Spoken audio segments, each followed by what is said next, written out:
বিসমিল্লাহির রহমানির রহিম। আসসালামু আলাইকুম। দেশপ্রেমিক বাংলাদেশি যে যেখানে আছেন, বিশেষ করে বাংলাদেশে সংগ্রামরত ছাত্রছাত্রী এবং দেশপ্রেমিক বাংলাদেশিদের জন্য অত্যন্ত গুরুত্বপূর্ণ কিছু তথ্য নিয়ে আমি এলাম। আমি এইমাত্র খবর পেলাম যে বাংলাদেশ সশস্ত্র বাহিনী কারফিউ জারি করেছে। আমি দুটো বিষয়ে কথা বলবো, খুব মনোযোগ দিয়ে শুনবেন এবং যেভাবে সম্ভব এটা বাংলাদেশিদের মাঝখানে ছড়িয়ে দেবেন, বিশেষ করে ছাত্রীদের মাঝখানে। প্রথম কথা হচ্ছে, কারফিউ বাংলাদেশে বহু হয়েছে আগে। কারফিউটা এখানে কোনো বিষয় নয়। বাংলাদেশের স্বাধীনতা যুদ্ধ থেকে আরম্ভ করে পরবর্তীতে 90-এর এরশাদ পতনের সময়ও কিন্তু কারফিউ জারি হয়েছে। কারফিউ দিয়ে কিন্তু কোনোদিন কোনো অত্যাচারী সরকারের পতনকে থামানো যায় নাই। এবং এমনকি 2007-8 সালেও কিন্তু কারফিউ জারি হয়েছে।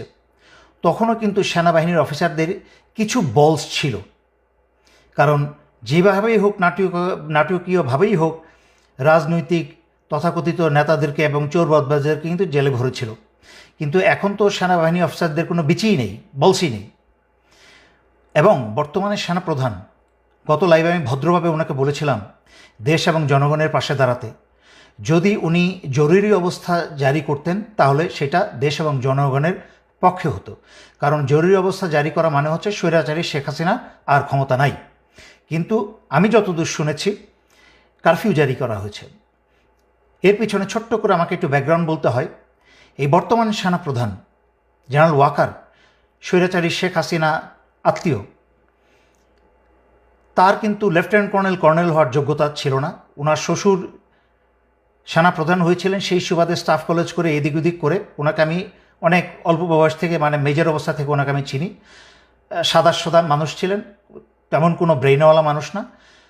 কারফিউ দিয়ে বর্তমানের বাংলাদেশের ভয়ঙ্কর পরিস্থিতি থেকে দেশকে সামাল দেওয়ার মতো ক্ষমতা এবং যোগ্যতা কোনোটাই ওনার নাই। আমি অবাক হচ্ছি যে ওনার সেই যোগ্যতা না থাকতে পারে, কিন্তু বাংলাদেশের অন্যান্য ডিভিশন কমান্ডার এবং জেনারেল যারা আছেন তাদেরকে তো বেশিরভাগই আমি চিনি। ওনারা কি করছেন? ওনারা কি আঙুল চুষছেন? ওনাদের অনেকেই তো আমি জানি যে প্রফেশনাল মেরিট আছে, যোগ্যতা আছে। সাহসিকতা না থাকতে পারে তারা তো এই সেনাপ্রধানকে বলতে পারতো যে আপনি জনগণের বিরুদ্ধে যাবেন না। কিন্তু যেই জিনিসটার আমি ভয় পাচ্ছিলাম সেটাই হলো। আমি জানতাম যে স্বৈরাচারী শেখ হাসিনার সর্বশেষ শয়তানি হবে দেশে একটা গৃহযুদ্ধ লাগিয়ে দিয়ে যেতে। সে পালানোর আগে দেশে একটা গৃহযুদ্ধ লাগিয়ে দিয়ে যাবে, এবং এই গৃহযুদ্ধে করবে কি, সশস্ত্র বাহিনীকে জনগণের শত্রু বানিয়ে দিয়ে যাবে।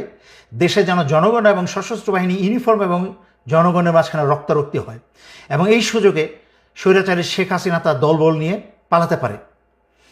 তার চেয়েও ভয়ঙ্কর অবস্থা হচ্ছে যে আমি অত্যন্ত বিশ্বস্ত সূত্রে খবর পেলাম যে ভারতের বাংলাদেশে শতখানিকের উপরে কিলার ঢুকিয়েছে। ঠিক যেভাবে বিডিআর হত্যার সময় বাংলাদেশে প্রবেশ করানো হয়েছিল, সেইভাবে বাংলাদেশে রয়ের কিলারদেরকে প্রবেশ করানো হয়েছে। শুধুমাত্র বেছে বেছে শনাক্ত করে করে ছাত্র নেতাদের এবং অন্যান্য নেতাদেরকে তারা টার্গেট করে হত্যা করার জন্য, ছাত্রলীগ, যুবলীগ, পুলিশ এবং রয়ের সেই সব খুনি মিলে, যা হয়েছিল 2009 সালে বিডিআর হত্যার ঘটনায়। এবং আশ্চর্যজনক মিল পাবেন, 2009 সালে এই বর্তমান সেনাপ্রধান 46 ব্রিগেডে তখন তার পোস্টিং ছিল। তাকে আদেশ করা হয়েছিল বিডিআর 1 নম্বর গেটটাকে অস্ত্র লাগিয়ে গেটটাকে উড়িয়ে দেওয়া, যেন সেখান থেকে সেই গেটের মাধ্যমে সেনাবাহিনী ঢুকে অপারেশন চালিয়ে বিদ্রোহীদের দমন করতে পারে এবং সেনা অফিসারদেরকে উদ্ধার করতে পারে। কিন্তু যখন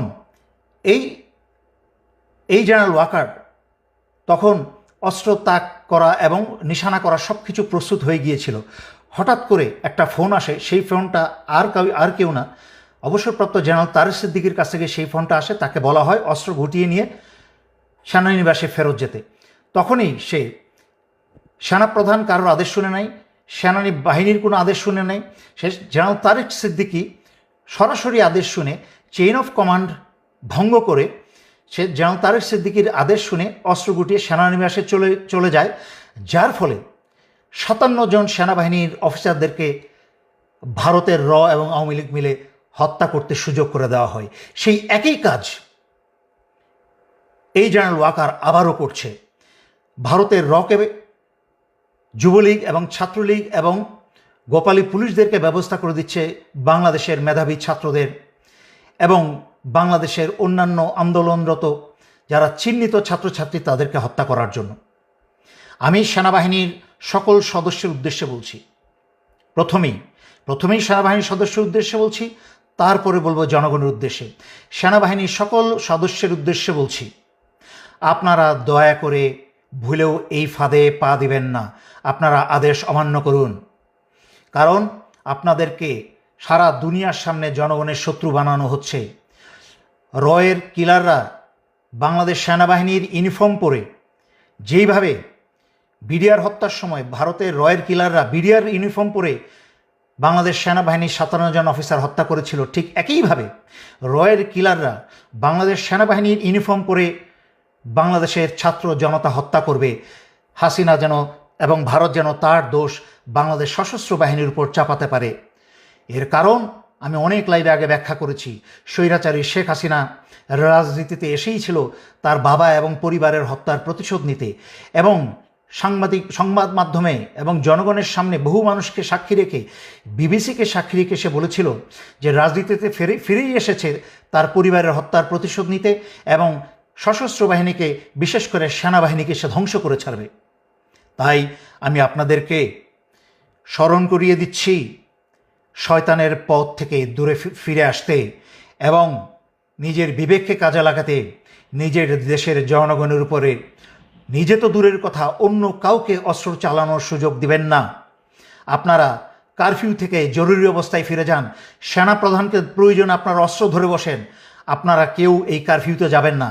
আপনারা ক্ষমতা হাতে নিয়ে নিন, দেশের দায়ভার আপনারা ক্ষমতাভার হাতে নিয়ে নিন, যেন বাংলাদেশের জনগণকে কেউ হত্যা করতে না পারে। আমি আবারও স্মরণ করিয়ে দিচ্ছি, ভারত এবং আওয়ামী লীগ তথা শেখ হাসিনা মিলে জনগণকে হত্যা করে সেই দায়ভার আপনাদের উপর আজীবনের জন্য চাপিয়ে দিবে। সর্বশেষে বাংলাদেশ সশস্ত্র বাহিনীকে পঙ্গু করে ধ্বংস করে দিয়ে যাবে সে যাবার আগে। আর জনগণের উদ্দেশ্যে বলছি, আপনারা কারফিউ জারি করার পরে সংঘবদ্ধভাবে সবাই যার যার এলাকায় একটা শক্তিশালী অবস্থানে যাবেন। কোনো অপরিচিত মানুষকে আপনাদের মাঝখানে প্রবেশ করতে দিবেন না। যখনই কোনো অপরিচিত ব্যক্তি আপনাদের দিকে অগ্রসর হবে, যেহেতু কারফিউ জারি করা হয়েছে, আপনার উন্মুক্ত রাস্তাঘাটে থাকার কথা না, কিন্তু কারোর আপনার ঘরে ঘরে অফিসে আদালতে যাওয়ার কথা না। যদি কেউ আপনাদের ঘরে অফিসে আদালতে অনুপ্রবেশ করার চেষ্টা করে, আপনাদের হাতে পাথর, ইট, অস্ত্র, আগুন, তেল যা আছে তাদেরকে ছুঁড়ে মারবেন, কিন্তু তাদের কাউকে আপনাদের কাছে আসতে দেবেন না। বাংলাদেশ একটা ভয়ঙ্কর সময় অতিবাহিত করছে। আমরা অতীতে এরকম ভয়ঙ্কর সময় অতিবাহিত করেছি। 1971 সালে যখন কোনো যোগাযোগ মাধ্যম ছিল না, যখন রেডিওতে কান পেতে খবর পেতে হতো, যখন একটা মানুষ থেকে আরেকটা মানুষের মাধ্যমে খবর যেত অনেক দিন পরে, সেই সময় যখন পাকিস্তানি হানাদাররা বাংলাদেশিদের হত্যা করে চলেছিল, তখনও কিন্তু সেই অবস্থা থেকে বীর বাংলাদেশিরা উত্তরণ করে বাংলাদেশকে স্বাধীন করেছে। এর পরবর্তীতে 1990-এ স্বৈরাচারী এরশাদের বিরুদ্ধে আন্দোলনকেও তখনও কিন্তু কারফিউ জারি করা হয়েছিল, কিন্তু স্বৈরাচারের পতন ঠেকিয়ে রাখা যায় নাই।